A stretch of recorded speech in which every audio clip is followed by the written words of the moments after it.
Hi friends, అందరు ఎలా ఉన్నారు? బాగున్నారా?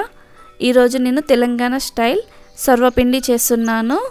ఇది చాలా సింపుల్ అండి, చాలా ఈజీగా అయిపోతుందండి. టేస్ట్ ఉంటుంది, చాలా బాగుంటుంది. ఇప్పుడు రెసిపీ స్టార్ట్ చేద్దాం. ఒక బౌల్లో 2 కప్స్ దాకా నేను బియ్యం పిండి తీసుకుంటున్నాను. అలాగే పల్లీలని కొంచెం దంచేసి ఇందులో వేసుకుంటున్నాను. 3 లేదా 4 పచ్చిమిర్చిని కూడా చిన్నగా కట్ చేసుకొని వేసుకోవాలి. 1 టీ స్పూన్ ధనియాలని కొంచెం దంచుకొని వేసుకోవాలి. 1/2 టీ స్పూన్ పసుపు యాడ్ చేసుకోవాలి. అలాగే నేను ఇక్కడ 2 మీడియం సైజు ఆనియన్స్ని చిన్నగా కట్ చేసుకున్నాను. 1/2 టీ స్పూన్ అల్లం వెల్లుల్లి పేస్ట్. పుల్లను కూడా ఇక్కడ నేను యాడ్ చేస్తున్నాను, 2 టేబుల్ స్పూన్. అలాగే ఇక్కడ నేను 2 అవర్స్ పాటు నానబెట్టుకున్నాను శనగపప్పును పెసరపప్పుని ఇందులో వేసేసుకోవాలి. 1.5 స్పూను కారపొడి కూడా వేసేసుకోవాలి.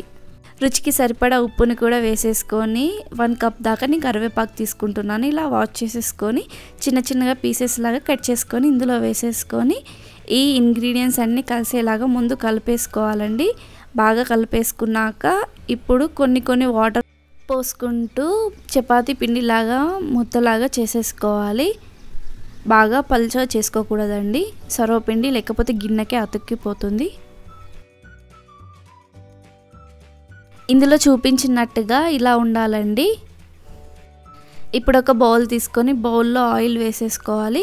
ఆయిల్ అంతా స్ప్రెడ్ అయ్యేలాగా కలిపేసుకొని పిండిని ఇలా ప్రెస్ చేసుకుంటూ పల్చగా చేసుకోవాలండి. బాగా పల్చగా చేసుకోకూడదు, కొంచెం మందమే ఉండాలి, లేకపోతే గిన్నెకి అంటుతుందండి.